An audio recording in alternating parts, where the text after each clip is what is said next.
திருச்சிற்றம்பலம். எல்லாருக்கும் நமஸ்காரம். இன்னைக்கு சாரதா நவராத்திரியோட 3வது நாள். கடந்த 2 நாட்களா அம்பாளுடைய அடியவர்களை பத்தி நம்ம பார்த்துட்டே வரோம்.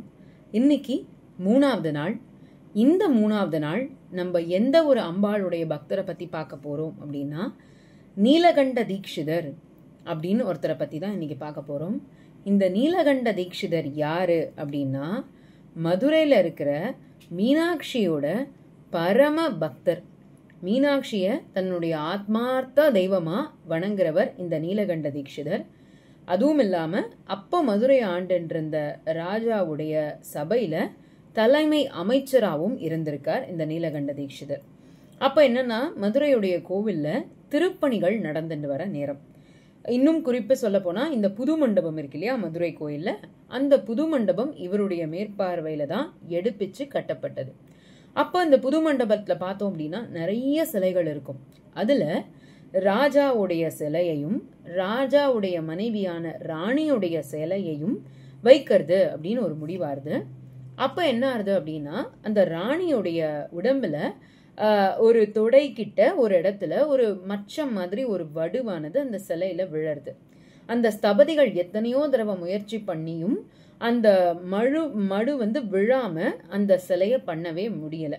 அப்ப என்ன ஆறுது அப்படின்னா, அப்ப வந்து எல்லாரும் போய் அமைச்சரான நீலகண்ட தீக்ஷிதர் கிட்ட சொல்றா. ஏன்னா அப்படிதான் ராஜா உத்தரவு கொடுத்திருக்கார். இதுல எல்லாமே நீலகண்ட தீக்ஷிதருடைய மேற்பார்வையில தான் பண்ணணும்.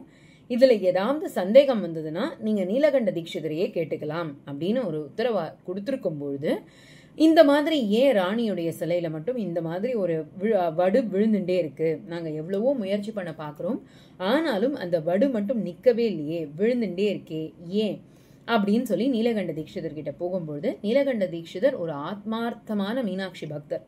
சோ மீனாட்சியை மனசார பிரார்த்தனை பண்றார். மீனாட்சி அவர் அப்படி மனசார பிரார்த்தனை பண்ணும்போது என்ன ஆறுது அப்படின்னா, அம்பாள் சொல்றா, அதாவது நீலகண்ட தீக்ஷிதரே, அம்பாள் என்ன சொல்றார் அப்படின்னா, இந்த ராணியுடைய அந்த உடம்புல அந்த பகுதியில இயற்கையிலேயே அவளுக்கு அந்த மச்சம் உண்டு, அதனால அந்த இடம் வடுவோடைய அப்படியே இருக்கட்டும்னு அம்பாள் நீலகண்ட தீக்ஷிதருக்கு சொல்ல, நீலகண்ட தீக்ஷிதரும் அந்த வடு அப்படியே இருக்கட்டும், அதை மாத்த வேண்டாம் அப்படின்னு சொல்லிடுறார். இது இப்படி ஆயிடுத்து அப்படின்னும் பொழுது ஸ்தபதிகளும் அப்படியே விட்டுட்டா. ராஜா வரார். இப்ப அங்க இருக்கிற சிலைகள் எல்லாம் பாக்கிறதுக்கு ராஜா வரும்பொழுது ராஜாவுடைய கண்லையும் அந்த மடு படுறது. அந்த மடு ராஜாவுடைய கண்லையும் பட்டவுடனே ஸ்தபதியை கூப்பிட்டு கேட்கிறார், எல்லா சிலைகளையும் சரியா பண்ணும்பொழுது இந்த மடுவை மட்டும் நீங்க ஏன் விட்டு வச்சிருக்கீங்க அப்படின்னு கேட்கும்பொழுது, இல்ல நாங்க நீலகண்ட தீக்ஷிதர் கிட்ட போனோம், அவர் தான் இது அப்படியே இருக்கட்டும் அப்படின்னு சொல்லிட்டார் அப்படின்னு சொன்ன உடனே அதை ராஜா என்ன பண்ணிடுறார் அப்படின்னா, அதை ஒரு தப்பான விதத்துல எடுத்துன்றார். ஏன் ராணியுடைய சிலையில இவர் இப்படி இருக்கட்டும்னு விட்டார், அது தப்பு இல்லையா அப்படின்னு சொல்லி நீலகண்ட தீக்ஷிதரை பத்தி ஒரு தவறான அபிப்பிராயம் வர, நீலகண்ட தீக்ஷிதருக்கு தண்டனை கொடுக்கணும் அப்படின்னு முடிவு பண்ணி ராஜா நீலகண்ட தீக்ஷிதரை கூப்பிட்டு விடுறார்.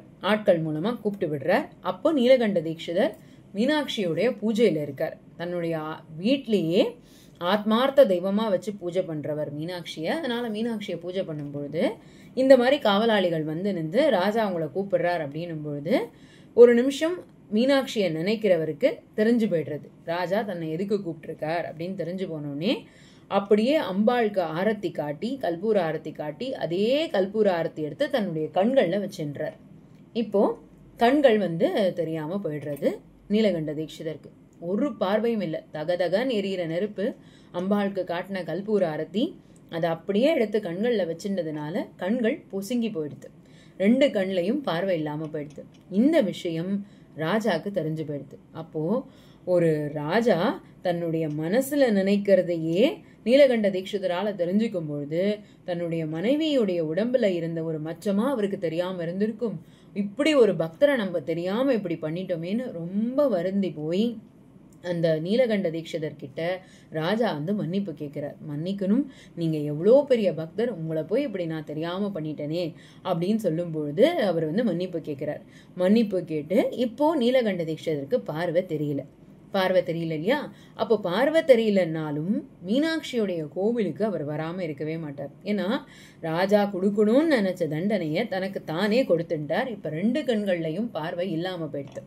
இப்படி பார்வை இல்லாம போனாலும் மீனாட்சியை வெளியுடைய ஊனக்கண்ணால தான் பார்க்கணும்னு கிடையாது, மனக்கண்ணாலையும் நான் தரிசிப்பேன்னு கண்களே தெரியாம கோவிலுக்கு போறார். கோவிலுக்கு போய் அங்க மீனாட்சி சன்னிதானத்தை முன்னாடி நின்று மனசார பிரார்த்தனை பண்றார். அம்மா, நீ எவ்வளோ பெரிய அழகி, நீ எவ்வளோ பெரிய வாத்சல்யம் உடையவோ, உன்னுடைய கருணைக்கு முன்னாடி எதுவுமே பெருசில்லைன்னு ஒரு அதி அற்புதமான ஸ்லோகத்தை பாட ஆரம்பிக்கிறார். அந்த ஸ்லோகம் என்னன்னா ஆனந்த சாகரஸ்துவம். அதாவது அந்த ஸ்லோகத்துல படிக்க படிக்க நம்மளுடைய வாழ்க்கையிலேயே ஆனந்தம் ஒரு சாகரமா, அதாவது ஒரு கடல் அளவுக்கு நம்மளுடைய வாழ்க்கையில ஆனந்தம் பொங்கி எடுக்குமாம். அப்பேற்பட்ட அதி உன்னதமான ஆனந்த சாகரஸ்துவம் எழுதினவர் அப்படியே பாடிண்டே வரார். ஆனந்த சாகரஸ்துவம்ல அம்பாளை பத்தி அவளுடைய வர்ணனை, அவளுடைய உடம்பு, அவளுடைய அழகான முடி, அவளுடைய கூந்தல், கண்கள், இப்படி எல்லாம் பாடிண்டே நீ இப்பேற்பட்டவோ, உன்னுடைய கருணை இப்பேற்பட்டதுன்னு அழகா பாடிண்டே வரவருக்கு எல்லாம் பாடி முடிச்சுட்டு, அம்மா நீ இவ்வளோ பெரிய அழகிமா, நீ இவ்வளோ பெரிய கருணா வாத்சல்யம் உடையவமா, ஆனா உன்னை பார்க்கறதுக்கு தான் எனக்கு 2 கண்ணு இல்லை பாத்தியா அப்படின்னு சொல்லி அழறவர்கிட்ட அடுத்த க்ஷணம் அம்பாள் கண் பார்வையை கொடுத்துட்றா. அம்பாள் கண் பார்வையை கொடுத்த உடனே அதுல அப்படியே மயங்கி போய் அப்படியே கண்கள்ல ஆனந்த கண்ணீர் வழிய அந்த ஆனந்த சாகரஸ்துவமா அவர் பாடி முடிக்கிறார். இப்படி மீனாட்சி நீலகண்ட தீட்சிதருடைய வாழ்க்கையில ஒவ்வொரு அசைவுகளையும் கூடவே அவருக்கு வேண்டிய அத்தனை உதவியையும் மீனாட்சி பண்ணி கொடுத்திருக்கா. இப்படி ஒரு ராஜா கிட்ட மந்திரியா இருந்தவர் கொஞ்ச நாட்கள் போக போக இந்த வாழ்க்கை இது போதும், இனிமேல் ஒரு மனுஷனுக்கு நம்ம ஒரு அமைச்சனா இருக்கக்கூடாது முடிவு பண்ணி தன்னுடைய வாழ்க்கைய இறுதி காலத்தை இந்த இடத்துல நம்ம முடிச்சுக்கலாம் அப்படின்னு சொல்லி பாலமடைன்னு ஒரு கிராமம் இருக்கு திருநெல்வேலியில. அந்த கிராமத்துல ஒரு இடத்துல தன்னுடைய இறுதி காலத்தை முடிச்சுக்கலாம்னு அங்கே இருந்து கடைசியில ஒரு நல்ல நாள் பார்த்து அம்பாளுடைய திருப்பாதத்திலையும் அவர் போய் சேர்ந்துடுறார். இதுதான் நீலகண்ட தீட்சிதருடைய வாழ்க்கையில நடந்த ஒரு சின்ன விஷயத்த உங்க எல்லாரோடையும் நான் இந்த இடத்துல பகிர்ந்திருக்கேன். இந்த மாதிரி இந்த சாரதா நவராத்திரியில அம்பாளுடைய அடியார்களை பத்தி நம்ம ஒவ்வொரு நாள் பார்த்துட்டே வரும். அம்பாளுடைய கிருப்பையில நாளைக்கு இன்னொரு அடியாரோட நம்ம சந்திக்கலாம். திருச்சிற்றம்பலம். நன்றி, வணக்கம்.